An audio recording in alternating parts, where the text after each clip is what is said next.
Grab you a cup of coffee, and today we are talking about what my rising 11th grade students are going to be doing for the 2023-2024 school year.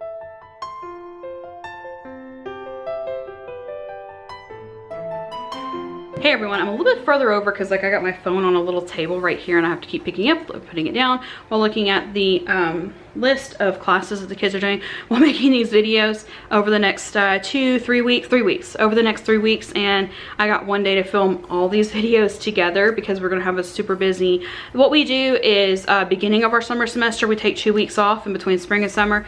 And now that we're at the end, we're fixing to take 2 weeks off for our summer and fall. So I'm trying to film ahead and get videos up ahead so that I'm not editing during those 2 weeks that our family has together. My husband will have to work, I think.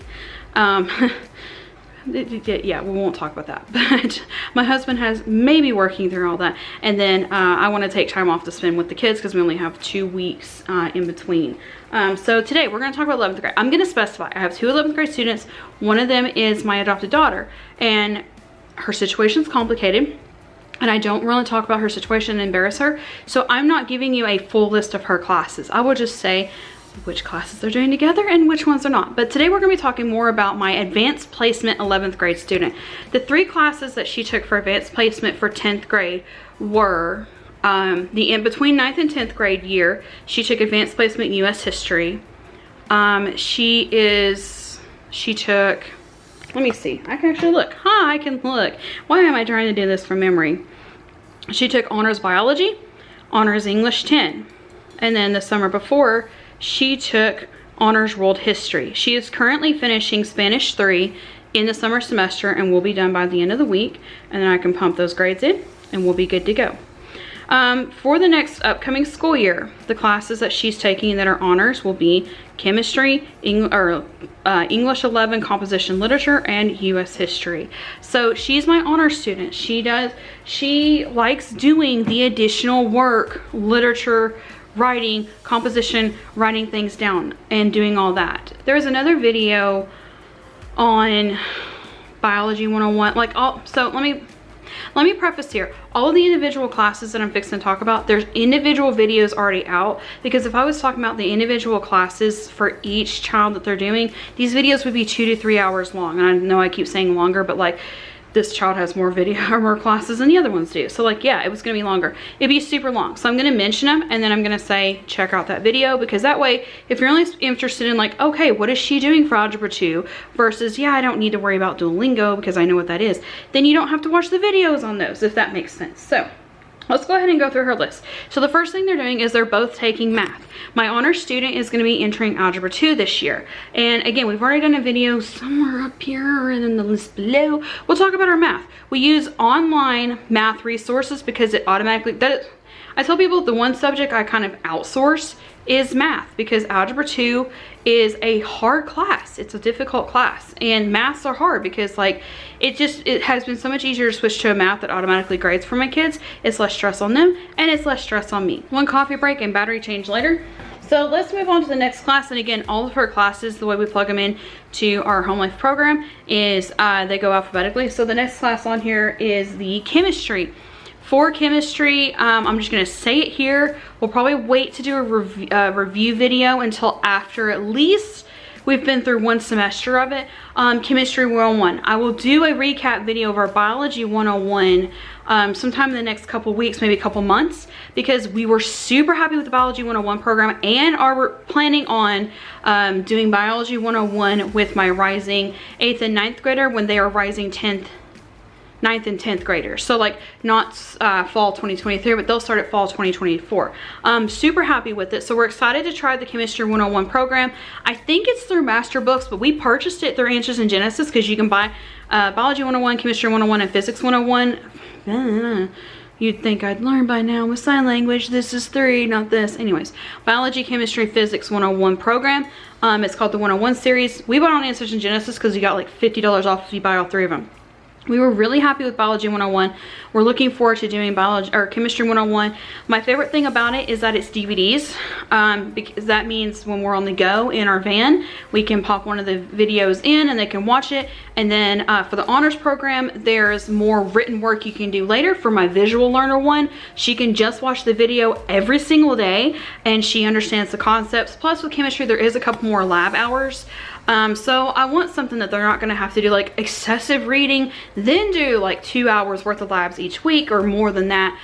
So that's kind of like where we are with that. I love that concept though of like a balance of like, yes, there's reading with the labs, but you're getting more of the concept from the video. And like my visual learner excelled with Biology 101 last year. So I'm super excited to try Chemistry 101 this year. And we do still have some lab equipment where we went through Monarch program. You could buy lab equipment to go with some of the classes for those. So we do still have some of that. Literature this year. Members only post, whenever I go to talk about it, we'll have a full list of the exact movies we're going to do, because this also takes a lot of time to do. So like I said before, some of our stuff is getting moved to members only because right now, because I'm taking time to still do YouTube, I'm not doing a part-time job while my kids aren't home. So like right now we just need the extra income, plus it's a lot of extra work to sit here and write all those movies out and like books that companion to go with them and how to tie it into a literature program. So that's kind of what we do instead of selling PDFs of like curriculums and stuff, is that we just are doing those members only posts for 99 cents a month, and then the videos for members only are $5 a month and up. But my rising 11th graders, because they're doing US history, are going to be doing American literature as movies. Now, because we have Disney Plus, we decided to do as many of the movies that Disney Plus had to offer. Then to fill in some gaps, we chose to do movies based on true stories. So I'll go ahead and throw in that Disney Plus has one movie loosely based off of a true story that they're starting the school year with. We don't have a companion book to go with it. What we're going to do instead is allow my advanced placement student to do like a free range report with it.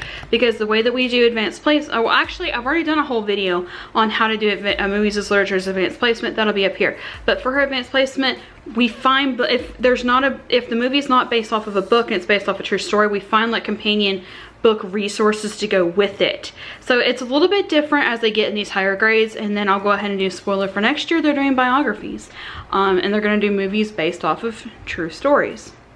And apparently there's either kids running or there's a thunderstorm.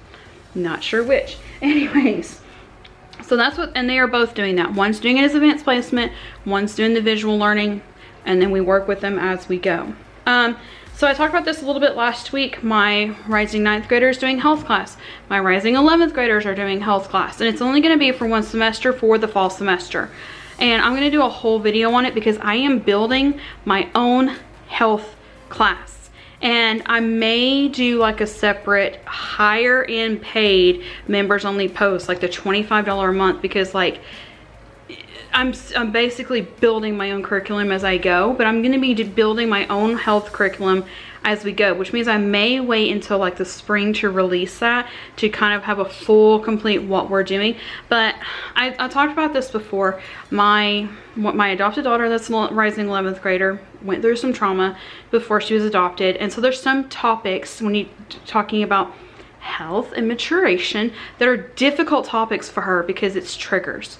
So instead of more like the aspect of health that way, we're kind of doing it on our own. So we're going to be talking about that. And like I said, I may wait till spring for that, so that once we're finished, I can be like, this is what worked, this is what didn't work, this is what we did each day. And we only do book work 3 days a week because we do labs for a full day. And then we only do school 4 days a week, because day 5 is shopping, socializing, volunteering, helping, working. So like that's kind of where we are, is that they're only doing 3 days of physical work, and then they'll have like which when we're traveling also, they have travel journals that they're required to fill in, because that fills in for their literature composition, just all of those at once. So I'm going to be building health as we go. I'll do another video, I promise you guys. And I really am excited about doing this year. And I've got a lot of support from my umbrella school guidance counselor. I'm really looking forward to it. Like I talked about with my rising 9th grader video last week, my rising 11th graders this past year did a home ec cooking class. And like I said, for my advanced placement student, she'd been cooking since she was 6. So with her, I focused more on kitchen safety, cross-contamination, building your meal plan based on your current budget, how to find the items in the grocery store, how to make substitutions in the grocery store without stress. And I mean, honestly, I think everybody needs to learn that, because like that was something I had to learn as an adult. And like I feel like teenagers maybe need to learn that hey, you can have this beautiful budget and this beautiful grocery plan. You get to the store and all of a sudden, oh no, eggs are no longer available for 2 months in your grocery stores. What are you gonna do? You're not gonna stress about it. You're gonna adapt. And so like that was also part of it too. And I loved having that aspect of it. So she did that last year. This year, both of my rising 11th graders are doing sewing. And it's more with them, honestly, the way that like I teach sewing with my kids is like sewing machine. To practice, we do a circular pillow and we do a square pillow.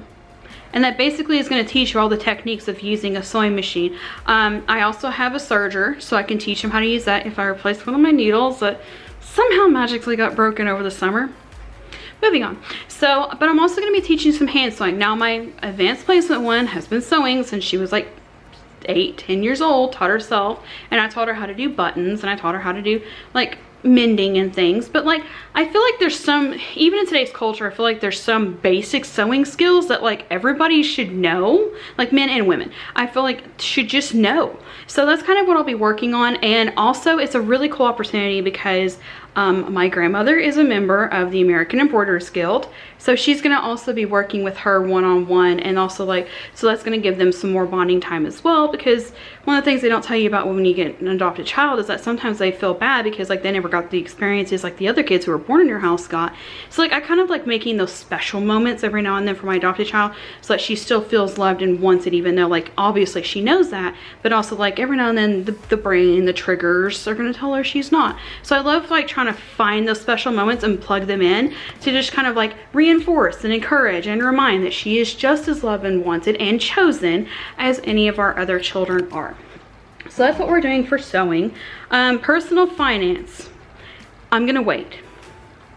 I am gonna wait until spring to talk about this, because the personal finance program that we're looking at is absolutely wonderful, amazing, cool, awesome. We're looking at $500, and we don't have that right now, and we may not until spring. So we're going to talk about personal finance this spring. Please don't ask me before then. But personal finance, we found the program we specifically want for our kids. It's not in our budget right now, but we have until spring to decide. So there we go. So that's what we're doing. And so again, health is only 1 semester and personal finance is only 1 semester. Personal finance is a required course to graduate high school in the state of Tennessee. So that is why we are trying to plug it in. U.S. history.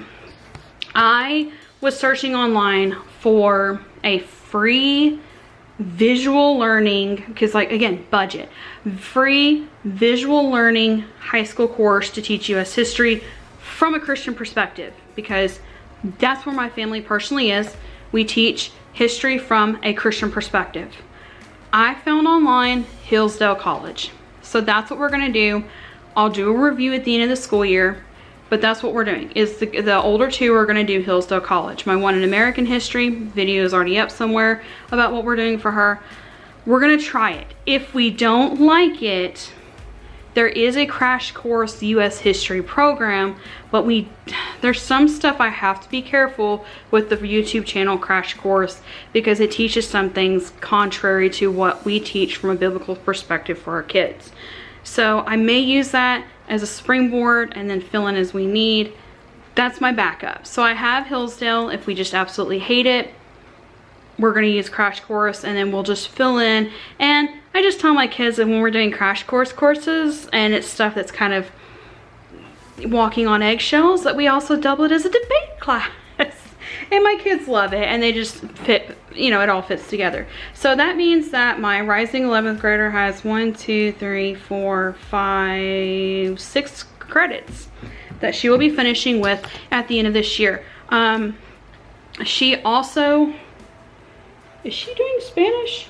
I forgot to add Spanish. She may also be taking Spanish 4. I'm gonna wait and see. She took Spanish 3 over the summer, but that counts as part of the last school year. She may also be taking Spanish 4 on top of this and continue with Duolingo. So that's kind of where we are with that. But I also try not to put too much on her because right now she works 1 day a week as well. So that's just kind of where we are. Is I want school to be fun. I want it to be critical thinking. I want my kids to have critical thinking skills. But the older they get, they're both 16. They're looking at jobs. They're wanting to save up for missions college that they're going to be going to in 2 years. And also, these are the last 2 years they'll be at home with us before they go to missions college. I want them to still have fun. I don't want kids doing school all day and school be a babysitter. I want them to do school, love school, learn, and sometimes that means doing it through tears. And yes, you're going to do it whether you want to have fun doing it or not. But I also want them to just be teenagers, or well, not, I hate saying just be teenagers because the world has a different concept of just be teenagers than I do. I want them to just be kids and just still have fun. So that's kind of where we are with that. Was we wanted to build something to where it was visual. It also stimulated my my honors level kids, but also still be fun. But that's it for this video, you guys. Dog's barking, which means Matt's home from work. Thank you to all of our members for supporting this content. And again, I will have more members only stuff coming soon. Thank you to all of you for liking, watching, positive comments, and subscribing. And we will see you next time. I'm gonna go get that dog.